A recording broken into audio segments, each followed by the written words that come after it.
Yeah.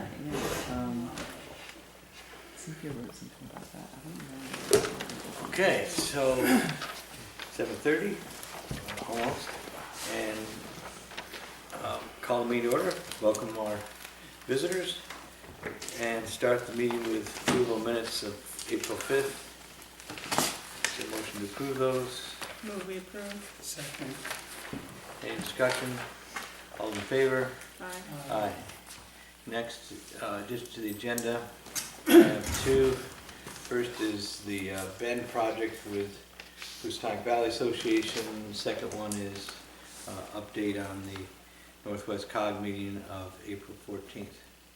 Are there any other additions? Where do we put in that Barbara needs us to sign bank cards and then the highway department negotiations? Communications. We'll add the highway at the end, and then the bank cards can be under bill payment and bank reconciliations. Highway negotiations, can you executive session? I think we're just looking at calendar dates at this point. Move to add. Yeah, so we'll add those three things.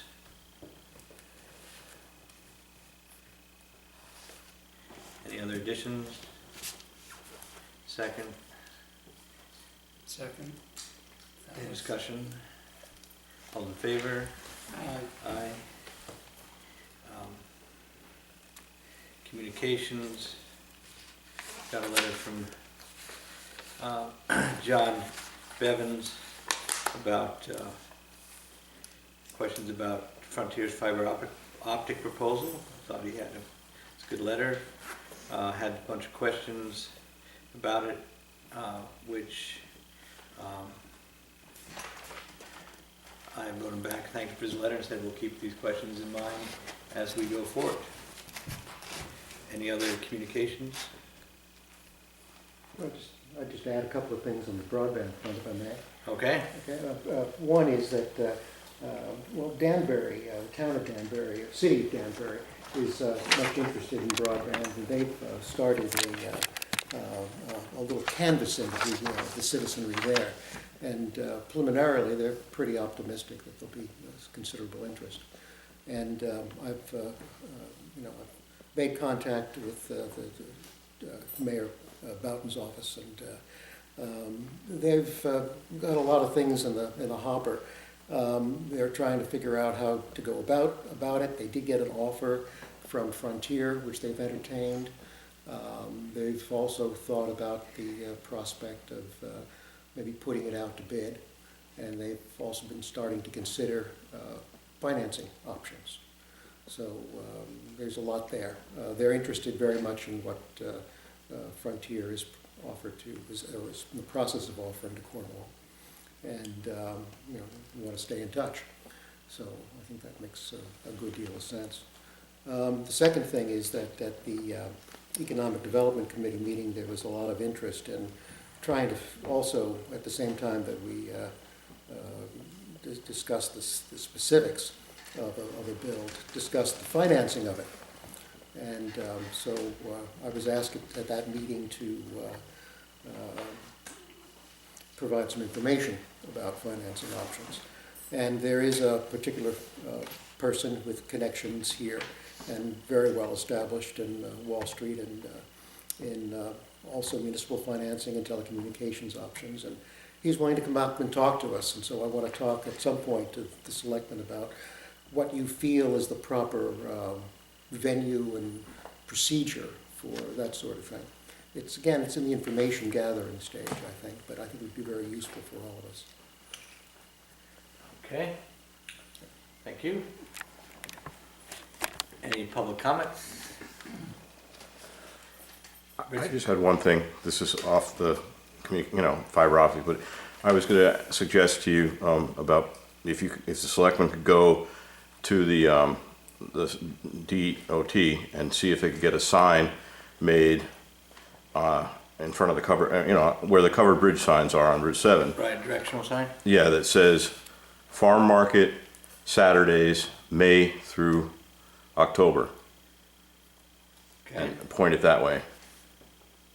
Point it, so it would suggest Right, And it would into be West Cornwall, into West Cornwall, yes, from Route 7, from Route 7, yes. okay? And I thought maybe that would be a channel for you guys to go through to talk to them. All right, That the farm market's gonna supply the sign, but you just want permission? Or no, from the state, well, I could make the sign, but the state has signs, like for the flower, Whitehall. they have agricultural signs saying Oh, flower like their shows, standards. maybe Right. they meet all their standards for reflectivity and Oh, okay. whatever Right. else, so I think they have. They have some- to do- There yeah. is some program through the agricultural department towards Right. that, but, Well, if we could get something, Right. that way I don't have, I can still put my signs up on a Right. little triangle there, but still, yeah, those are, it'd be nice to have it more official, just Saturday, May through, knowing how long it takes to get signs, it may be next, the season, well, 2017. we got a month before the but you gotta farm start- market. Yeah, but it will probably will happen by May, the question is what year, but anyway, you gotta start. We'll Gotta try. start. So is the sense of the board, Yeah, that's a great idea. why not? It could help with economic viability in West Cornwall, just hook people up that way, Yeah, on Saturdays. just from Route 7, you don't think you need one from Route 4? You could put one down at Four Corners if they got, yeah, because there are a couple signs saying, ski area this way. Right. Covered bridge, Right. put one in there. Yeah, so that's a good idea.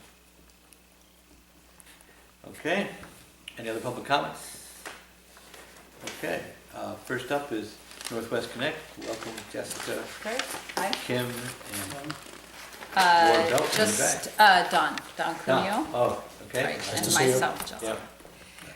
Thanks so much for inviting us, and I think it's really exciting. Cornwall's had a lot of movement and a lot of interest in it, and our interest as a group of people came along back, just approximately about a year ago, when I was brought down to Roberta Willis's office and asked to start taking a look and starting to speak with people in Hartford about the issue.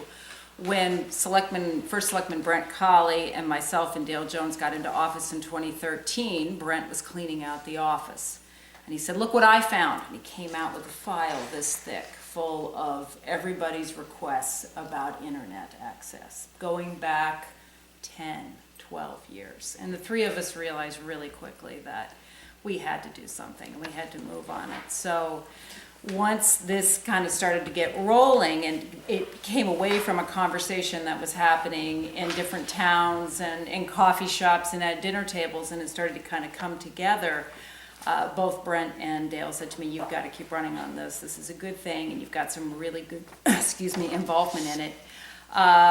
Starting in November, Frontier asked to meet with us after we had some movement and began to coalesce with what our ideas were around a fiber optic network for the region. And we started to look town by town, and then we quickly began to realize that it was going to take probably 21 towns coming together and negotiating on a lot of different things with one incumbent carrier if that was going to be possible. And we were very fortunate that Frontier came to us back then. And we've been working with them in some steady discussions ever since. And they've been very helpful, and they've been productive. What I put in front of you, and I hope you guys brought it with you, was the PowerPoint that got sent.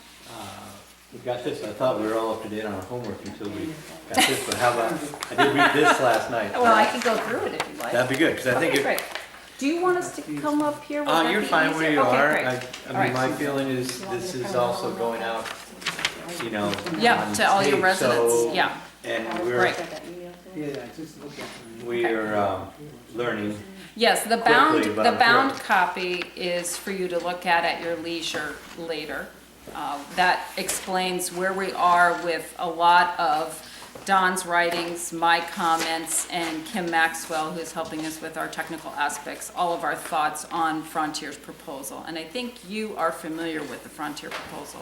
I believe Mike Cicchetti has come Right. and talked about it with you. Okay. Right. You I had know a couple. We are, but I would assume a lot of people watching this Right. won't be. So I we'll would go through the presentation just and we'll start talk about from- it right Start there. from the start. I mean, Okay. not everything, but hit the. Great, high okay, points. we'll start with the PowerPoint because it'll hit it all. Right. Okay. Is there a big difference between what we, the town of Cornwall, have been presented, or our proposal, and the town proposal versus the Northwest Connect proposal? No, I think It's what. the same proposal. Yes, it is, Yeah, okay, exactly. Yeah, I mean, it's gonna vary from town to town perhaps a little bit. I mean, what The they're basic offering. concept's the same. For example, what they're offering in Danbury is a slightly lower price point than what they'd be offering up here based on population Yeah, density. yeah, yeah. I mean, right now, nothing has been written, there's been no contract, but I know that the numbers that I've heard from Danbury have been slightly lower. The perception of the two proposals appeared to be the same They are. kind of thing. Yeah. I just wanted to make sure I wasn't. You're there not was some missing gaping anything. hole I didn't No. see.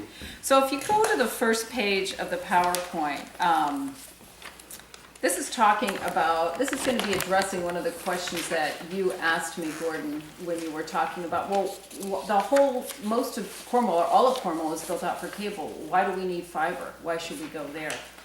And I think that just as a reminder, we know that, looking at slide 2, we know that most of our communities have CATV service or current DSL offered by Frontier, but both of these services will not service any of our towns adequately. CATV will not be upgraded to 1 gigabit and can't support mobile. DSL uses the copper lines and cannot be used for 1 gigabit. A fiber optic network can bring speeds up to 1 gigabit and can be used, if we wish, to enhance our struggling cell service.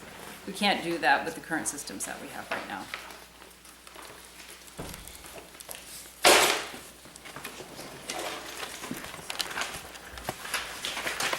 Northwest Connect. So as the three of you know, I chair Northwest Connect, and we have been working for a 21st century generation network and the economic development it engenders. We are presently in serious discussions with Frontier about a public-private partnership for a new network. Slide 4. While we already have internet access from all of our carriers, we do not believe any of them will or even can satisfy our future needs, including the need for universal, affordable broadband and mobile enhancement. We will have to fund the network ourselves in some way. Oh, thank you. Gordon wanted it on hard copy, which was Oh, fine yeah, with me, it's so, no, it's good, thank you. Of the options available to us, we see a partnership with an incumbent as the cheapest, quickest, more reliable, and the easiest for municipalities to manage. So on this slide, it goes through 3 structural options: the public-private partnership with an incumbent carrier, a public-private partnership with a new entrant, and creating a new regional utility to own and operate a network. And I really agree with everything on this slide in terms of the first is least expensive, quickest, and more reliable, and places least demands on community management, but it's also new to municipalities and a common carrier. And I think it's very important for us to think about what our municipalities can handle and what they can manage themselves and what they want to take on. And that's why I think the opportunity presented to us by Frontier is a great opportunity.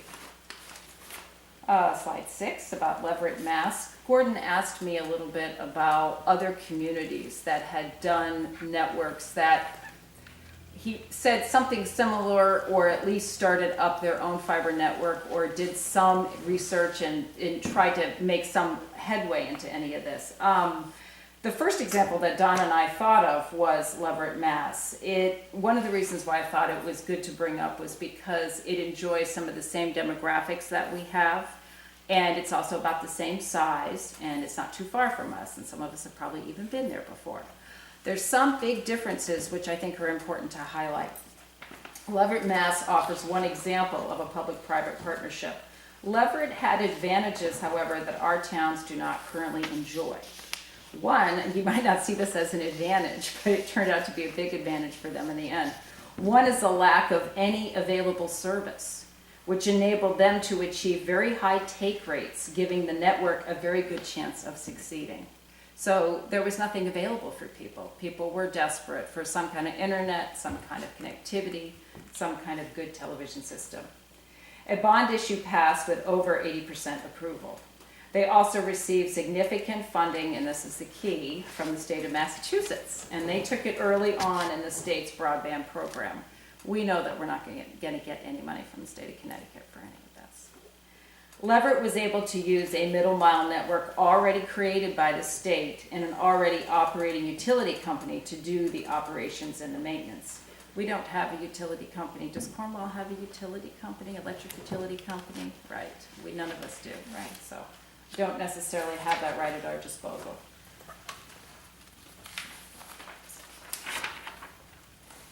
The most serious obstacle is not technology or structure or even cost of services. It is the willingness of all of our communities to actually fund the network. This is largely psychological. We can afford it. With the state's economic woes, taxpayers are appropriately cautious and wary of infrastructure investments. This will not be a simple sale for any community.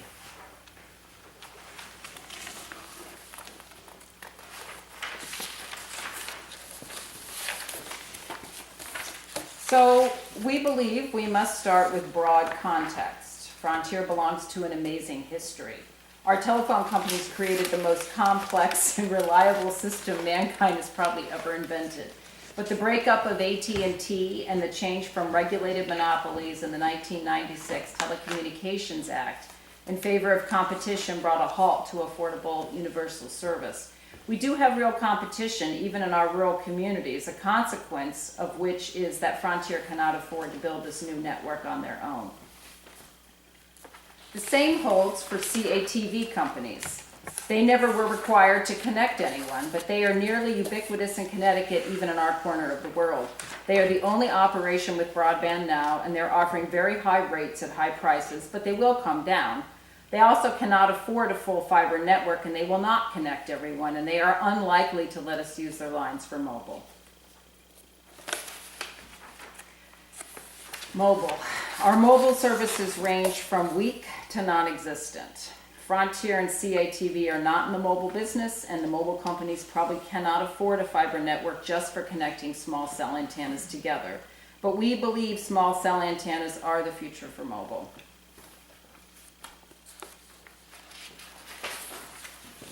We need mobile for safety. We need mobile for education. We need mobile to support services for our aging population. Our cell phones are a huge part of the communications future. The only way we will get decent mobile is requiring our fiber to the home networks to connect some kind of small cell antenna and system. Properly marketed, this feature alone could sell the network. You can see it in people's eyes. Everyone is affected in some way by our poor cell phone coverage. So we're talking to Frontier. We got a proposal from them in November. We sent them a long list of questions in December. They sent back answers in February. We then wrote a full counter proposal, which they got last week, which you have right here. Our last meeting over a week ago focused on contract provisions and marketing questions. The basic idea is this. Frontier builds, owns, and operates the network, but the communities pay for it with $20 per month per home for 5 years, $10 per month for the next 10, in all $2,400 per home spread over 15 years. Footnote, that cost could be higher if you didn't already have an incumbent carrier in the area with the kind of network that it already has that exists. It could be up to $4,000 if you brought in somebody new to the area. Every subscriber will get 18 megabits for free, but can pay for telephone, higher speed up to 1 gigabit, and television. Frontier will connect everyone without penalty, and our goal is to work with all the towns to have a bulletproof contract regarding deployment, upgrades, and service. We see the tough issue during negotiation to include Frontier agreeing to mobile on their network, although they have been in discussions very receptive to ensuring the proper infrastructure for cell and allowing usage.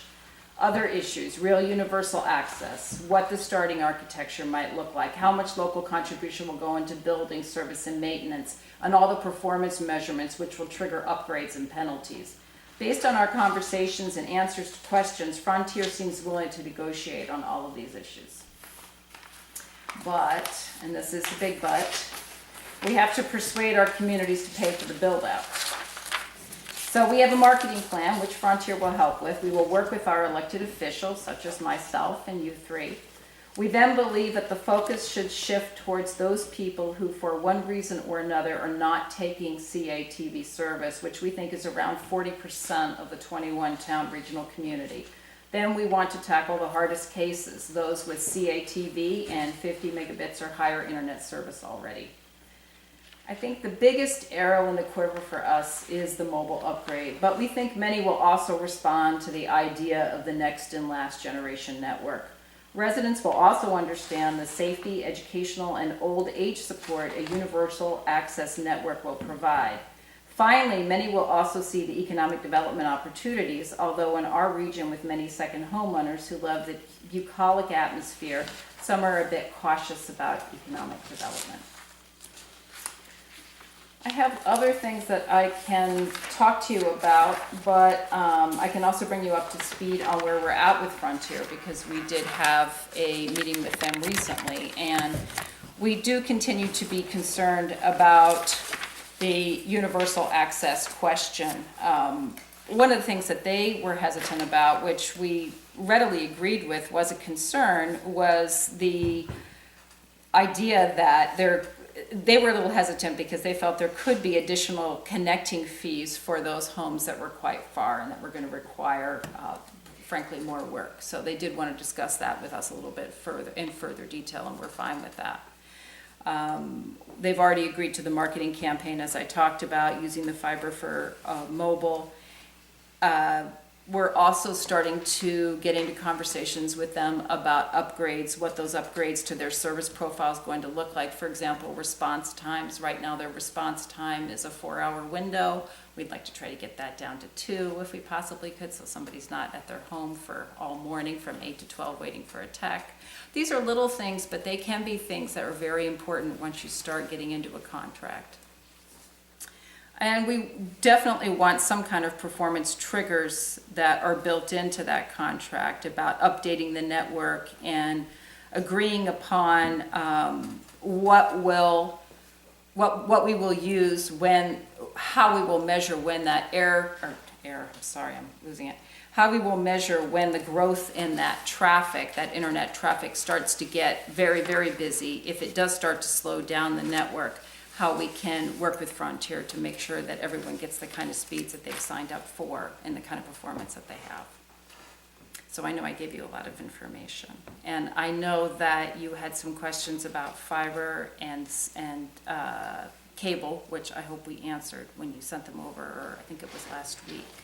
So you wanted to know about why we couldn't use the cable, or why the cable couldn't necessarily be used to do a high-speed gigaband network, so I think this addressed that. Right, I guess my question is, someone that's pretty new to a lot of this, is that Optimum came in recently, or I mean, we've gotten things through the mail that people can get mobile phones hooked up through the Optimum system, and they come to the town and saying they're going to put small antennas in the town and allow, because we do have the problem with the mobile, so. Yeah.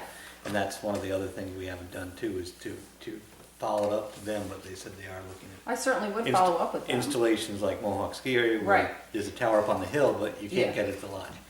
Right, So it seems like the more we can get from whoever wants to provide it, definitely. would make some sense. Right. But I think the question that's out there is, what's the inherent benefit of going to your gigabit or your fiber versus what the cable can provide Right, well, we've for the seen. average person?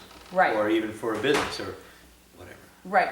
I think the whole cell phone enhancement system is a complicated one, and one that we haven't worked out any of the numbers on yet. We do feel that the fiber will be very effective in helping us do those small cell outdoor distributional antenna systems. The Wi-Fi system that Optimum is talking about, I think you should definitely explore.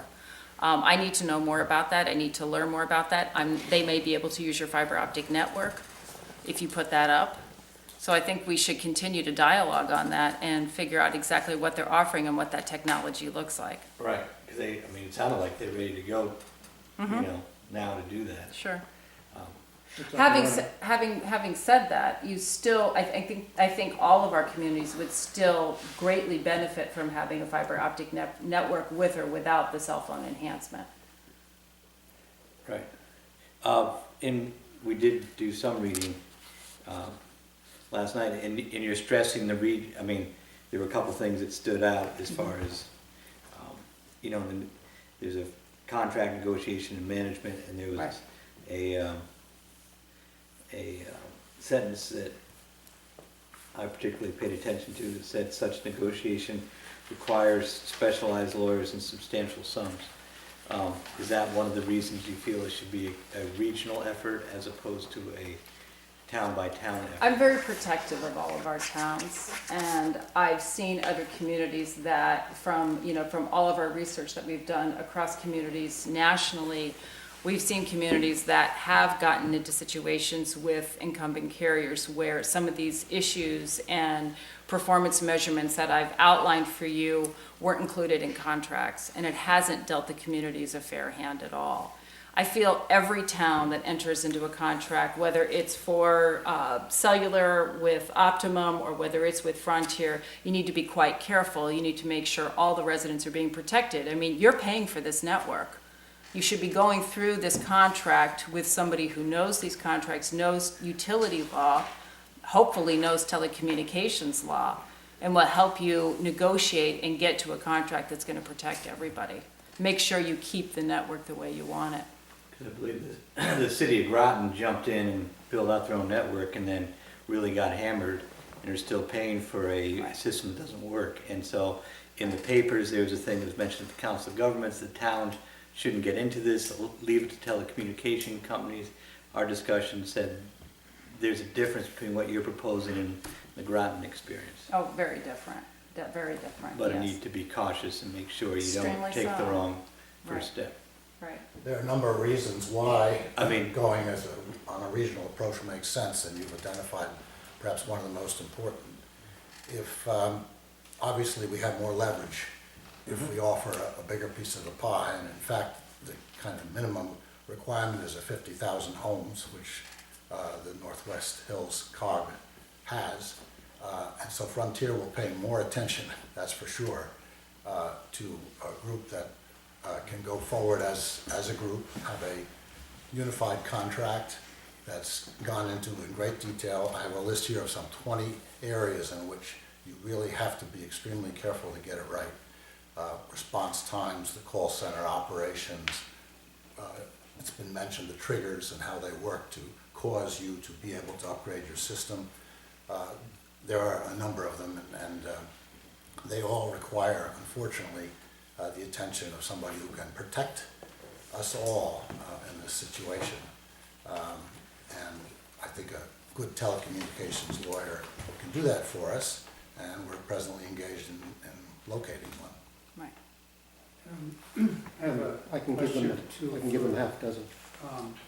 If you mentioned, I don't know if I was hearing it correctly, possible speed.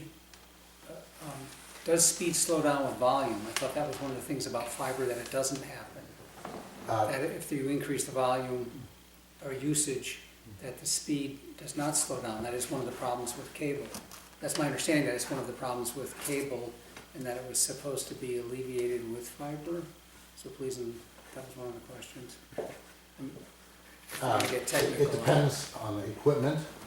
One of the Right. points in here that we address is how do you protect everybody from that possibility, and how can it be addressed in a contract? Because it's a public-private partnership in part because we are providing a lot of money, and partnership with Frontier in the sense that they're providing what they're providing, as you know. And so if it slows down, That's one of the triggers. that's a problem. Right. So And that's we what have the to be able, triggers we have to And- be able to identify it early and head it off Yeah. and fix it and get it addressed. And we also have to address things like billing, training. We want to use a certain percentage of local labor, Thank you, Don, for bringing that up. I'd which is a forgotten. very important thing. So again, if we could I'm do sure this there's as a a, whole list of things that, There are. that need to be addressed that we haven't thought of. right. And probably more out there that we haven't either, so My famous needing a lawyer that, things we Someone haven't brought thought to of. my attention that in the initial read of the proposal, that the town, if it accepted to do this, would pay $2 million, but we wouldn't actually own what we bought, correct. which is sort of an interesting concept to spend that amount of money, not actually own it. And then the follow-up thing was, well, what happens if, I mean, we've gone from S&ET to AT&T to Frontier. I mean, the town's been in business for 275 years.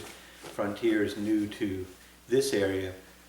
What happens if they don't last the life of the cable or the fiber? I mean, Right. so that's, and plus if we don't actually own what we just bought, then I suppose that's why we have a good contract. But Right. it seemed like somebody said, is that right? You'd have to play out your scenario as to Right. what would happen if Frontier just didn't make it for some reason.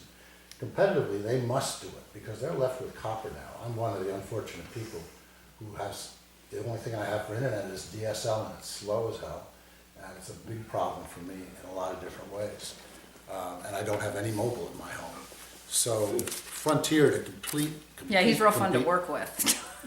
If Frontier is going to compete on the triple play, television, telephone, and internet, and they want to, and they've decided to, obviously, they wouldn't be talking to us if they didn't, and so on, and they want to do it in a way that's consistent, and it would be a mess, just to say it lightly, if each town sat down with Frontier and did a variety of different kinds of contracts, or if even other suppliers came in.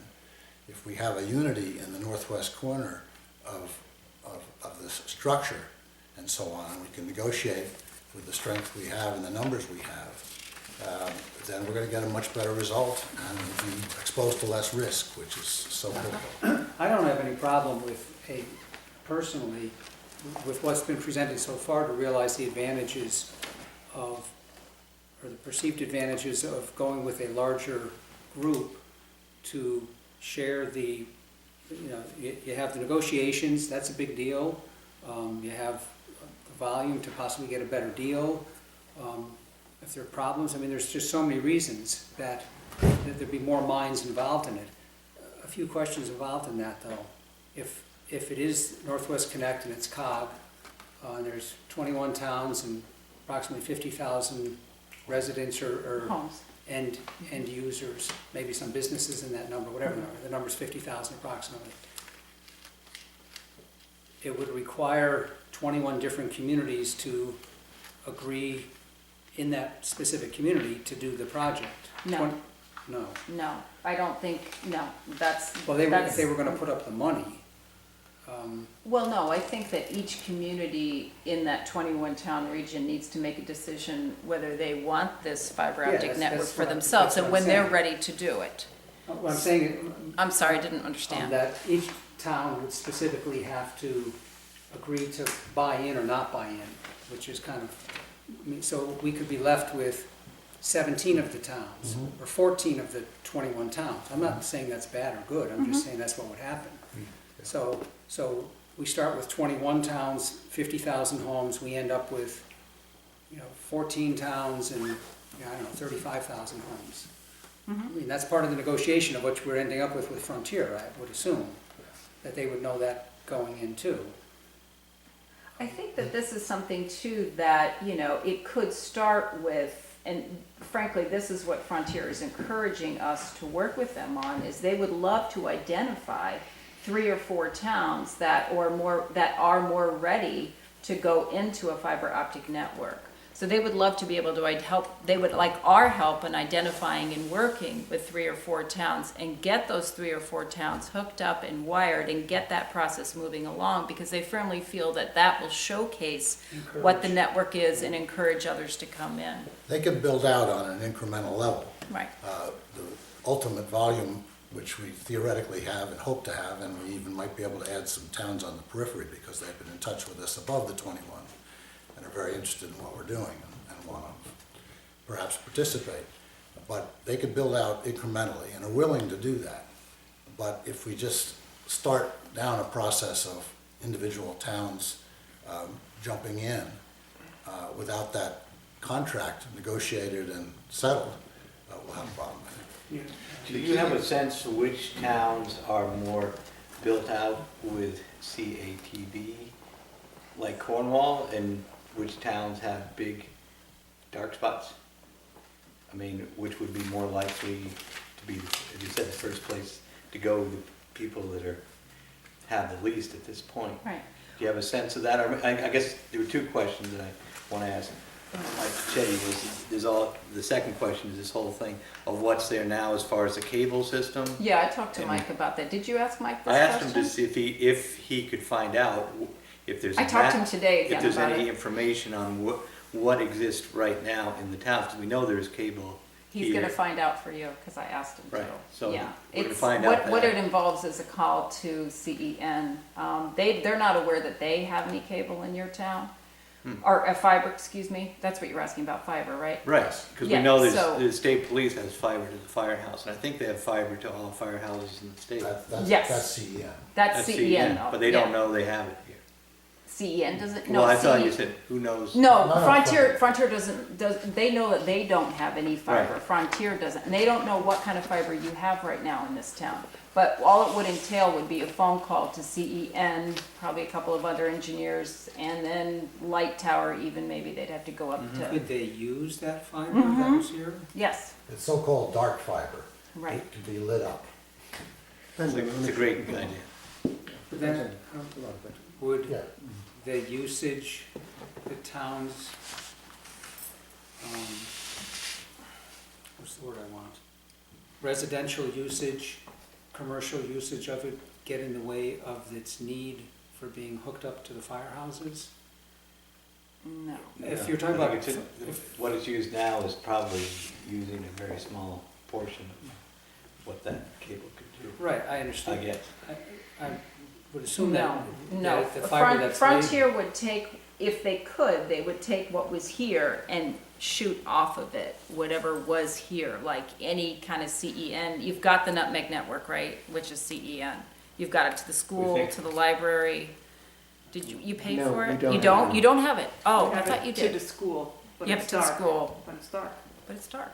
Okay. All right, Well, it's to the firehouse. It's across Right, the but it's street from the there. school. right. So they would most Now likely their find a way to question is- But the utilize that. firehouse usage Is there of any it more? is Because for emergency uses. It's is- all state police. Right, Yeah, it's the state police connection. right. You know what, This is Ward Belcher, also from Northwest Connect. I don't know if I introduced him. I don't think I I'm really did. from Salisbury. Yes, You know, he's in Northwest Connect. one of the issues we've got to face is how do we bring our constituents, our citizenry into this process? And when you're dealing with a fairly large group, and if we're fortunate to get even 50%, 75% of the 21 towns or even more, the figures will look so much better. You can do realistic projections that will give our taxpayers a sense of possibility with this. And I think that's gonna be very important because it's gonna take a group like Frontier, but it's also gonna take the financial strengths of all of our individual towns to make this happen.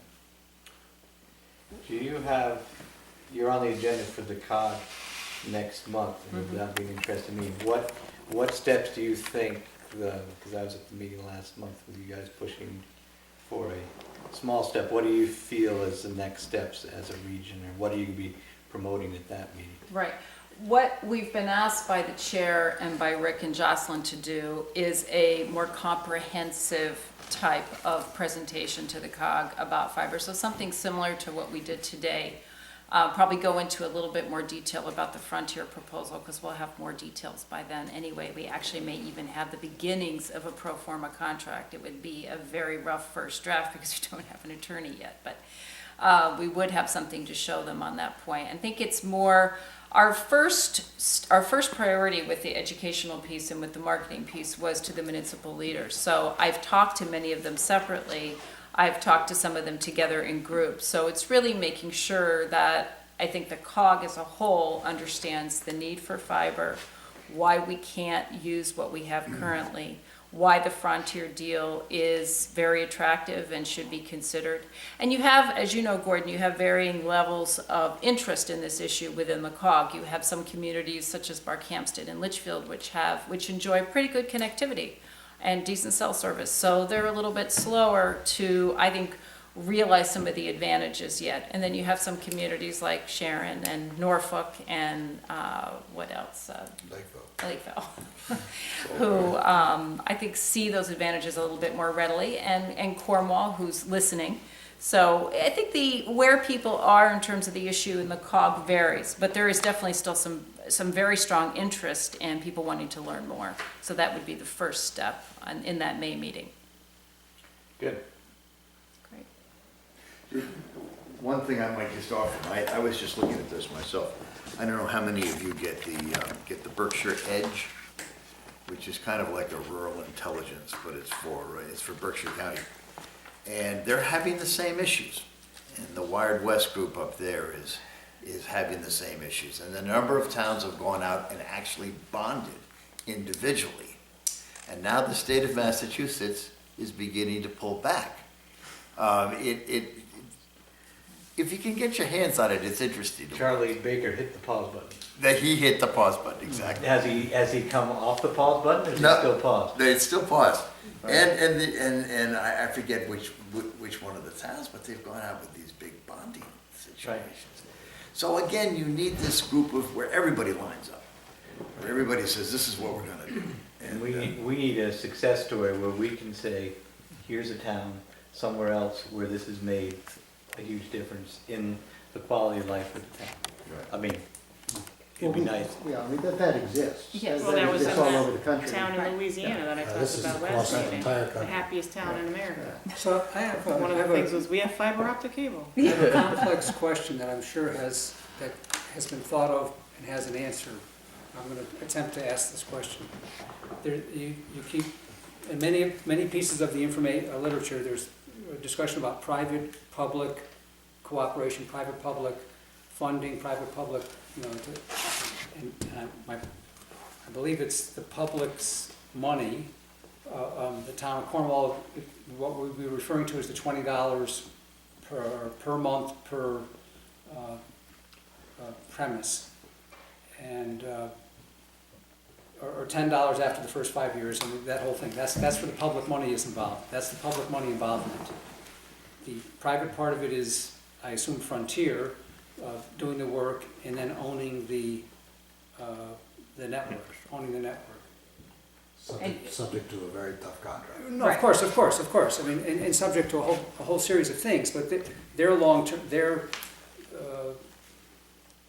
what they put into the pot is knowledge, experience, maintenance, and for that they get to own it, and they presumably use their network in different ways, but not everything for our purposes, as long as they satisfied the needs of the town Well, of they would Cornwall. like to sell you all kinds of services over the network. No, of course, but they Right. could also rent out that fiber optic. Well, it to has to people. be open to other Right.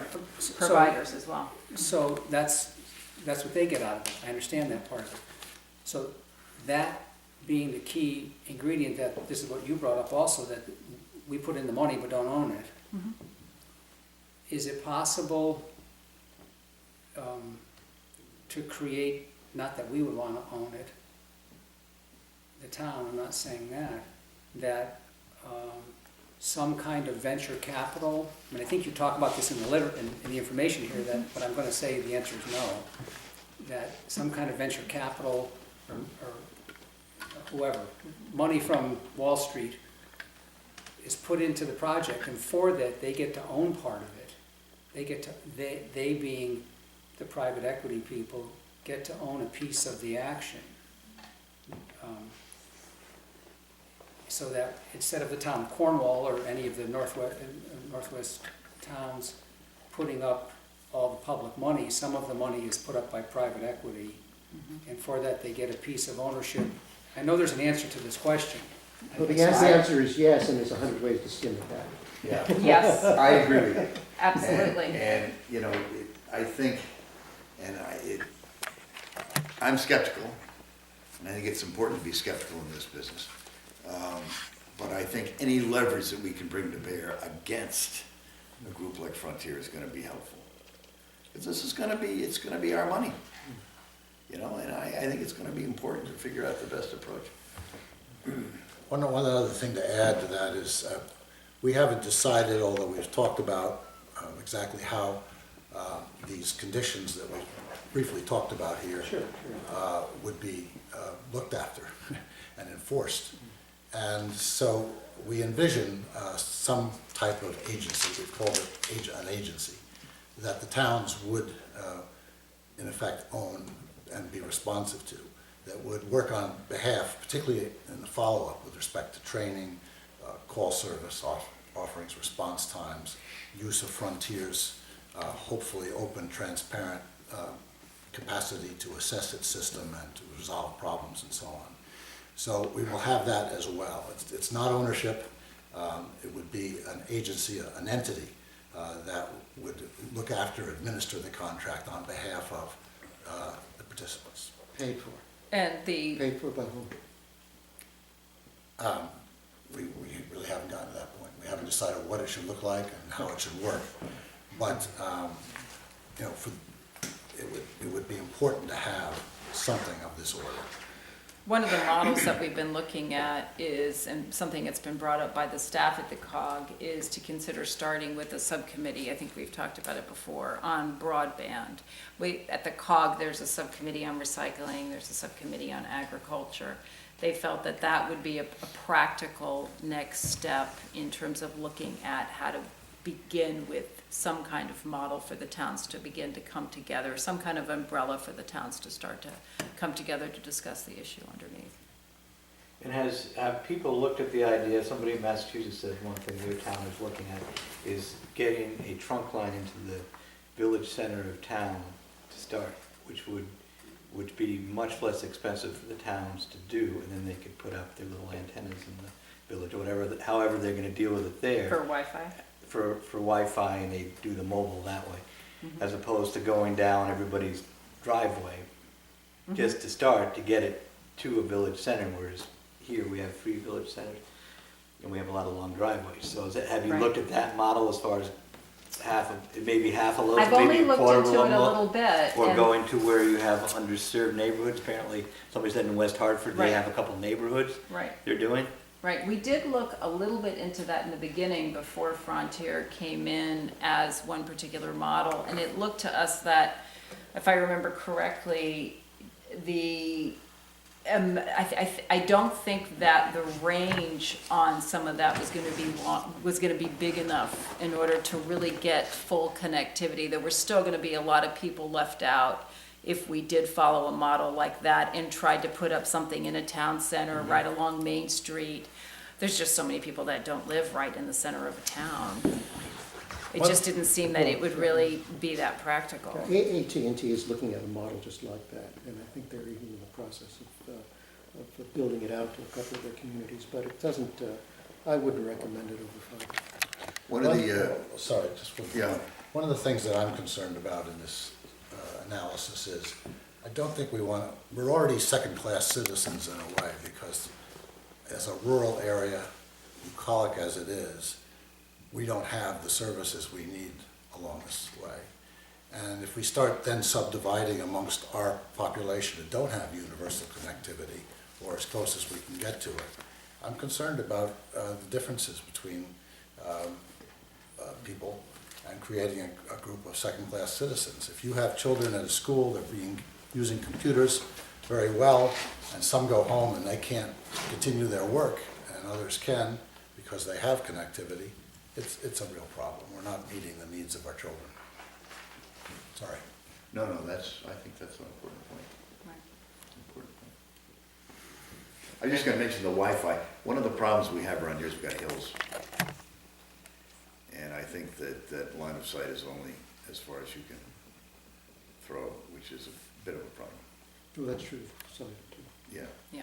that's what I meant. Yeah, Wi-Fi's actually a little bit easier. Okay, any other Kim. questions? Comments? We want to thank you. Thank for you. having the opportunity I to think come. the first And thing is if there's time and any, attention. if It's you a lot have of- any further questions, please let us know. We'd love to come back and talk. It's gonna be a lot of legwork, shoe work, just getting the word out there and convincing people, because I mean, I've already had people say, well, I'm fine. You know, so you have to, that's the thing, I'm fine. Right.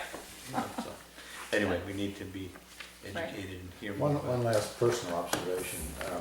I mentioned I only have DSL. I mentioned I don't have any mobile phone service. I have to drive 2 miles. If you move to Cornwall, at least we have phones. Maybe I should do that. Occasionally. You'd have cellular service too. Right? You have electricity. That'd be good. Right. I do have that.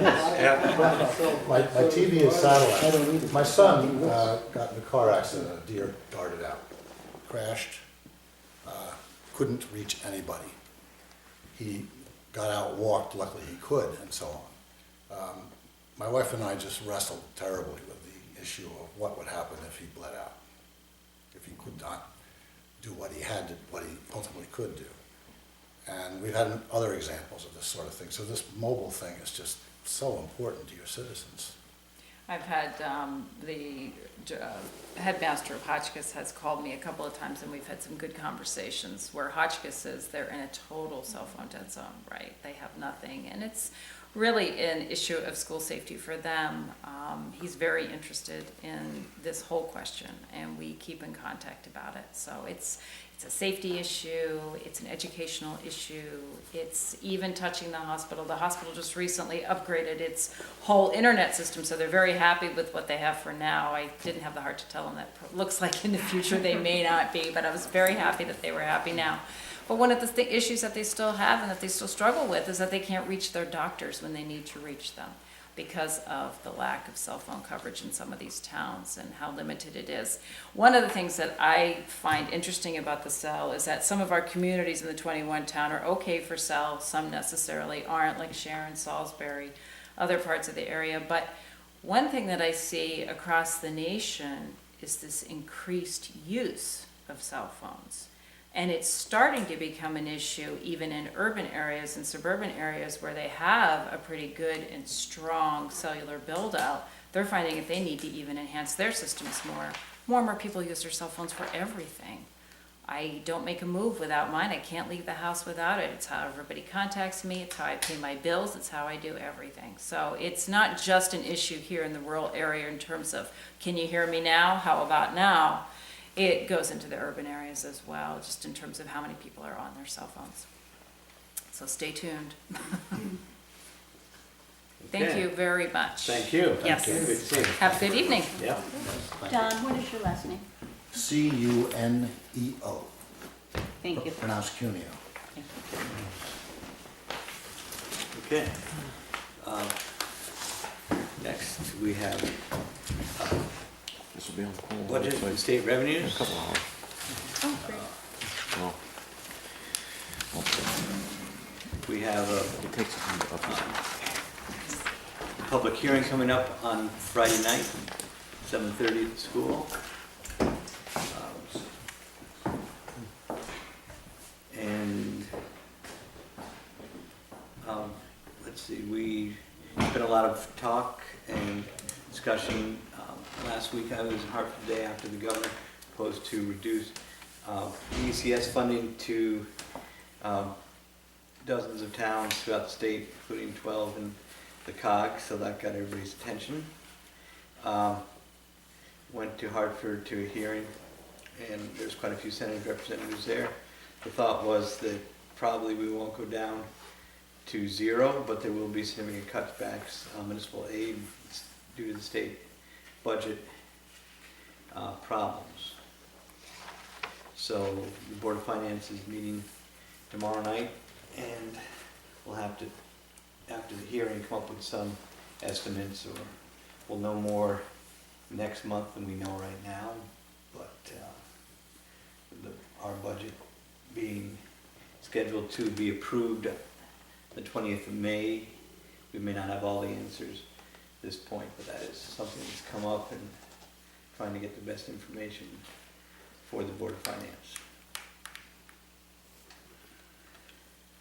So that's where it sits at the present time. We do have town meeting all written up. I think I sent you a draft. What did I do with the final copy?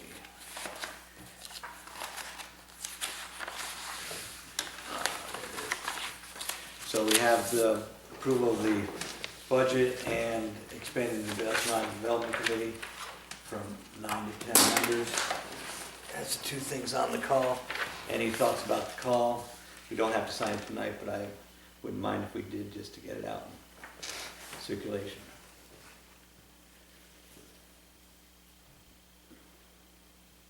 Well, those are the two things we've been talking about. Right. Oh. Is that May 20th or 22nd? 20th, right. All right. Friday's the 20th. Yeah, The 20th. right, Yeah, okay. Town The meeting.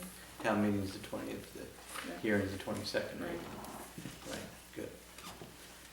All right, everybody good with this? So I make a motion, we take these two items to the town meeting on May 20th, 7:30 PM at Cornwall CT School.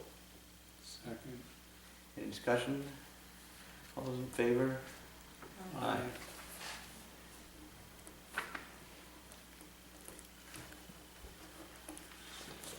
So there's that.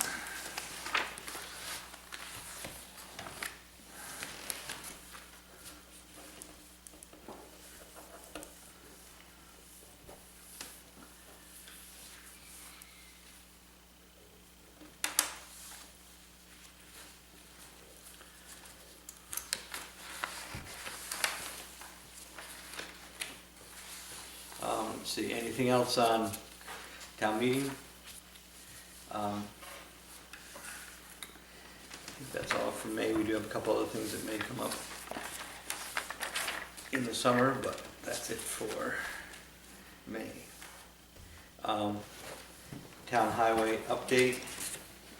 Got a budget printout for you. Got some good news, some bad news. The highway department, mostly good, overall good. We did finish chip sealing. We went a little farther.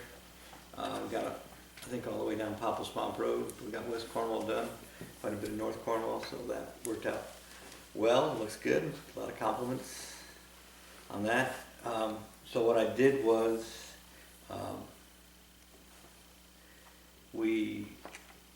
this is the accounting where we stand to date with the highway department budget. On the right-hand side, you can see because of the light winter and the low price of fuel, we are anticipating surpluses in highway department overtime for $8,000, $15,000 for oil and gas, and $40,000 for sand and salt charges. So that gets us $63,000 to the good. We're looking at, right now, if you go back on the left-hand side, we've spent more money on road materials. We're over budget on that, mostly for gravel, for dirt roads. And also we spent, we'll need $10,000 for road materials to pay for the extra amount we just chip sealed. Knowing that we had money left over, and seeing why we're oiling just to keep going, maintain the roads instead of, better to buy oil and stone than it is to buy sand and salt. So, so we'd be minus 24 on that. We'd still be 63, or I'm sorry, 39 to the good once you minus the 24 from the 63. But we have a way to work our way through that. We can take care of that. We did have some, well, that's my copy. That's why I can follow up. We have a couple of trucks that are in the repair shop right now, big trucks. We're looking at truck 6, which is Jim's truck. It's about 13 years old, and it had an injector nozzle tip get sucked into the cylinder, which isn't a good thing. It's down at what used to be Marola's right now. Now it's Nutmeg Service. They're looking at about $12,000. Would do a total overhaul of that truck. Jim said its body's in good shape. So overhaul the engine. Overhaul the engine. And we probably could then get another 8 to 10 years out of the truck, get 20 years out of the truck instead of 15. We have the same injector problem a couple years back. Yes, with, Fred's actually was a crankcase, but apparently what happened was these earlier model injectors are not screwed in, they're pressed in, so after a while, they can get, the whole thing get sucked in, and for a diesel truck of that age, it's not uncommon to have problems with injectors going into the cylinders. So we're looking at about 12,400 to do that, and we have old truck 12 has some issues, which is our reserve truck, and that would be about $5,000 to repair that. So we'd be taking up about $18,000 in repair. Right now, if you look on the back page, we've more or less spent the repair line. Had to rebuild the wood chipper. So we are looking at somewhere, if we would fix up those trucks, we would be about $25,000 over budget for the repairs.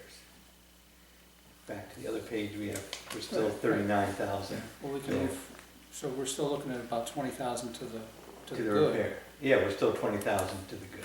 We're still 20,000 under budget Right. in the overall budget of the highway Right. department. We could spend $5,000 to patch up Jim's truck, just fix that one injector pump and not rebuild the entire motor.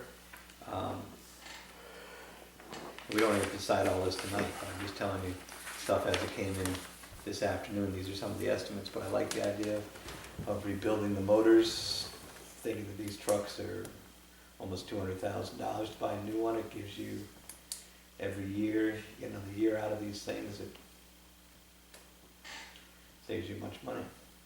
The backup truck, is that the one that you call the Walters? No, the That's a backup different truck is another truck. We're all waiting for the big snowstorm, so we have all these backup, Oh. on top of backup. That was the truck that we did not trade in last year. That was old truck 12, and that's what they used for hauling, you know, rocks and stumps, and it can plow in a pinch, but it had some springs that were broken and needed some repair work to dress it up. And Watley's estimates that's about $5,000 to dress it up, but I think that's sort of a reserve in case we go back to bad weather. What was wrong with that one? Currently, Yeah, it has, I think, a broken spring in the front, I think, was the main. and that's what thing. this 5,000 Right. would, Yeah, and there, I'm address? sure there's other things too to get it up to 5. Is there a sharing opportunity with another town? I think everybody needs their trucks when it snows. It's a full-time truck. Yeah. When it snows. So that's just proposal this time, is to fix up those two. well, I think at this point, this year, we're in a position that it's not a problem. It's a good thing to do. I think fixing this truck is spending $12,000 on it to Yeah. attempt to gain 5-7 more years out of it is a very wise thing to do. If you patch it up, another injector could. Right, that's what he said. This one may be fixed, but then you could have 5 other ones, any one of those You could can cut run loose one. next year, and then we're all right. One at a time, have to go through this process? You talk about Jim's truck, it's one of the big trucks, or Yeah, or it's are you truck talking 6. about the pickup? It's the big truck, One of the big the one he normally drives Okay. in the wintertime. He said also they don't use that a lot in the summertime, so he does estimate we should get another 8 years out of it if we can make this overall. It's gone up Great Hill a lot of times plowing snow, so. So that's what he's proposing to do. I don't think we need a motion, but I just thought I'd give that update. The other project he has had, he's getting bids back on, we're doing a lot of tree work. We had a huge pile of logs at the town gravel bank. We're getting estimates that for $36,000, we can get rid of the whole pile. I thought, Do that cheaper with a match? these are logs. These are bigger than the size of the table. We have brush that we can burn, but these are That logs. many trees? No. Yeah, it's a big pile. Will So they that's take the a pile on Flat Rocks Road too while they're at it? I think that went today. Oh, did it? It did.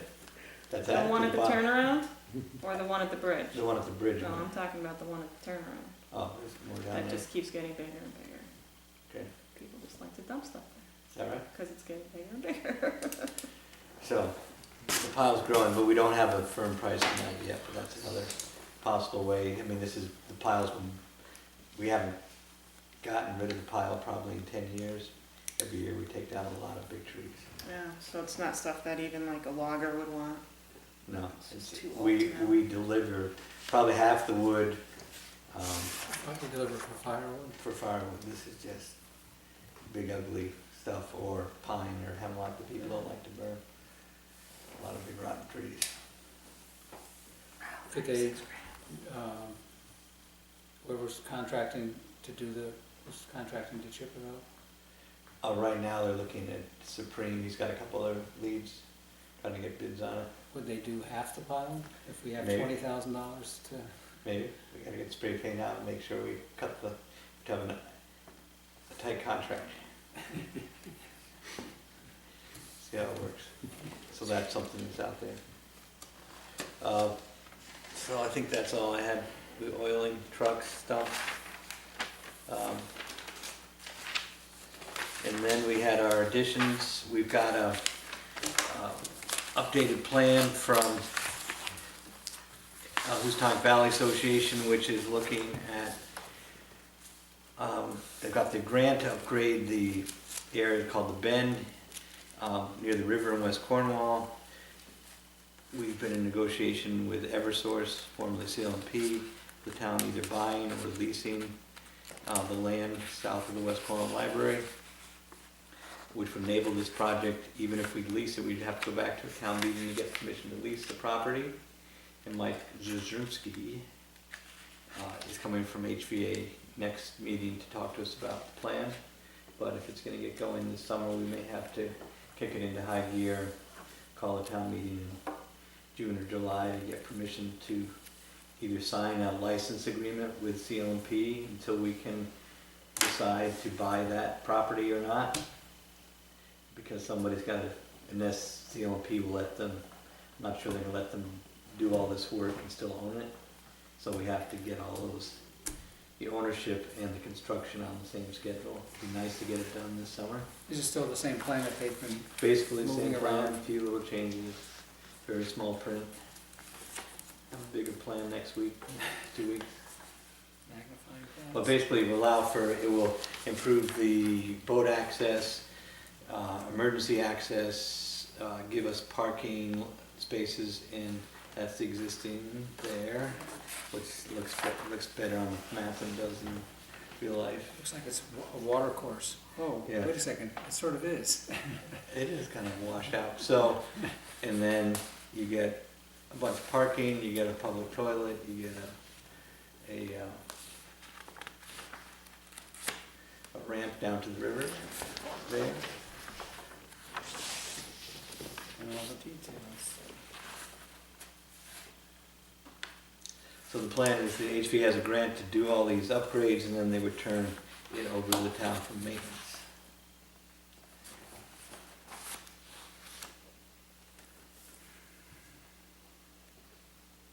So, and then he said also, concurrently meeting with us, he's gonna get on the schedule for the River Commission and the Wetlands Commission and everybody else. He's gotta get approvals for them. At least we have a plan there that we can look at.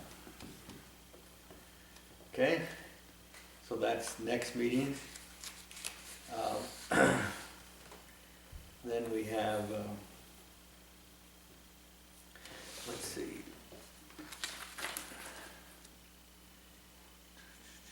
COG update. COG update.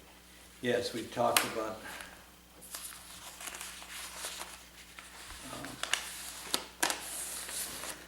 a couple of things at the Council of Governments. In addition to the state financial issues, we got an update from MIRA, which is the Materials Innovation Recycling Authority. Used to be CRA, but they've changed their name. It's who the town delivers our solid waste to. Interim presentation by their leader. They're looking at slight tip increases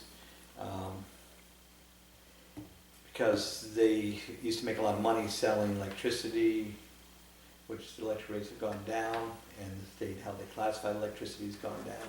They basically sell their power for 4 cents a kilowatt hour, not to us unfortunately, but into the grid.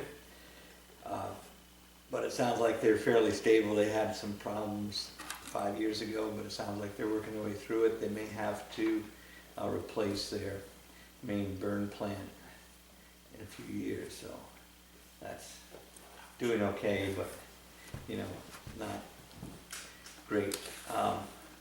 Then we had a presentation which was interesting, Livable Communities Initiative from Connecticut Legislative Commission on the Aging, which is one of the commissions that may be cut in the coming budget.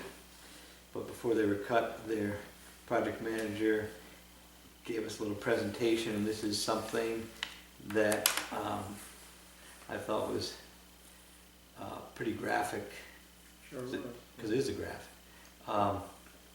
And it comes out of a presentation, Connecticut is Aging, is your town ready? This has a little map that shows percentage of towns over age 65, and you can see in our little corner it's mostly black, which means over 65. By 2015 it's black spread. 2020, by 2025 there's just basically Yukon and Yale are the only places not over 65 in the state of Connecticut, which is pretty startling, and it sort of shows why the state of Connecticut is in a lot of trouble, because as I learned in Hartford, a large percentage of the state budget goes to fund Medicare, and shows our efforts here to attract young families to town is, you know, obviously a statewide problem, but you can see this would be a significantly different state in just 15 years over what it was in 2010. Also heard this week that Connecticut is ranked 3rd. We also went, the other thing we went over is we wrote a letter of support in supporting trying to keep Yukon open, the Torrington branch, which is also slated to close. Connecticut has projected to lose, or has already lost, percentage of high school students, 3rd highest amount percentage in the country's.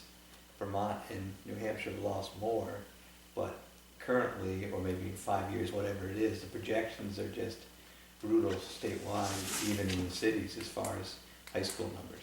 And again, it ties into this whole thing, and not that I want to be alarmist, but I think it sort of underpins what all these communities up here especially are going through. We've heard this before.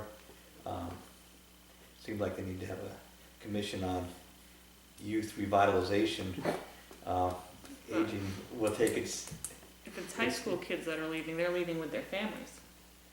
Is that what they're saying? Well, it's part of it's the birth rates, and it is families, young families moving out of town, out of state.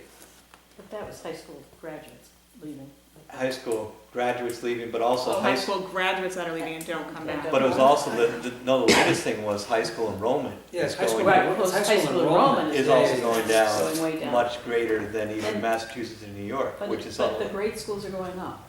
It's slightly, I didn't understand that. I didn't hear that. Well, That's what, but it was bizarre. I didn't read that. Yeah. But it's A little bit, but- interesting. they've already taken the big dive, maybe they It want may to go up a be. little bit. Is that in the paper today? No, we have the same thing, Same we thing. talked about that. It's Okay. grade schools are going up like 0.03% or something. Right. Okay. I mean, they've gone up and down before, but just these graphics are pretty shocking. So we went over that. And then the last thing we talked about is this idea of regional food hub, which there is some grant money from the USDA available to do that, which would basically be a clearinghouse for agricultural products, and there is a group in Litchfield County that's working hard on that, and the COG gave them some matching money to pursue that. That would probably be in Torrington, and basically it would be a clearinghouse if people had extra or would produce extra agricultural products. This would make it available for shipment or sale throughout Litchfield and Fairfield County. So it's worked well in But you have to other make an agreement with them. You agree to produce a certain amount right. to give to them. It's not like I have extra lettuce in my garden, I can just bring it down that They day. have to know ahead of time. Yeah. And again, it's funny, it's like the same thing here. They want 3 or 4 farmers to start out that are, you know, a fairly substantial size, and then once they get a brand, they get all this stuff, then in other areas it has worked really well, taking people from, say, a farm market scale up to the next level in production. And certainly there is an increase in agriculture in the county, so it's good to look at some positive growth. And was that just to sell to restaurants, or did that include somehow, like to the markets like Sharon Farm Market or? Stop and Everywhere. Shop? I mean, especially the big ones are gonna be institutional buyers, Yeah. like schools. Okay. You know, I forgot what it was, but is it Hotchkiss? One place, they serve 2,400 meals a day. They have their own farm, they produce 5% of their own food. Oh, so they've So- already signed up or Right. Or even expressed hospitals. interest to High schools. get the food. I mean, there's a lot of different places that you could go to. Nursing homes, wherever. I mean, they would go with large, wholesale accounts. Sure. So anyway, it's a modest investment, but I think they've got a good group based out of Litchfield Food System that's done a lot of research on how you finance this, how you take the right first steps, and hopefully it will come to pass. Okay, so that was a COG meeting. What else did we add? Highway Department negotiation. Oh, yeah, we had a couple of dates. Did you look at those dates? Right? Forgot what the dates were. Well, you didn't tell them to us, so. I didn't send you that letter? It just said that they wanted to start talking. Well, did they Right. have dates in it? Yeah, a couple of dates. Let me reopen it, here it is. May 3rd or 10th at 10. Is that a Wednesday or Thursday, I think? May 3rd and the 10th are both Tuesdays. Tuesdays.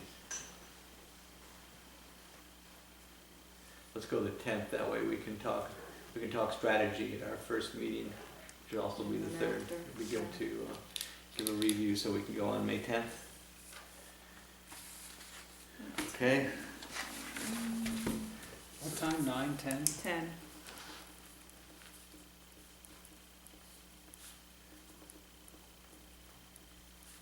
You'll do it here like usual. right. 10th at 10. Okay, Tim will be here. Tim will be here. Yeah. Okay, anything else on the highway union? Any more public comments?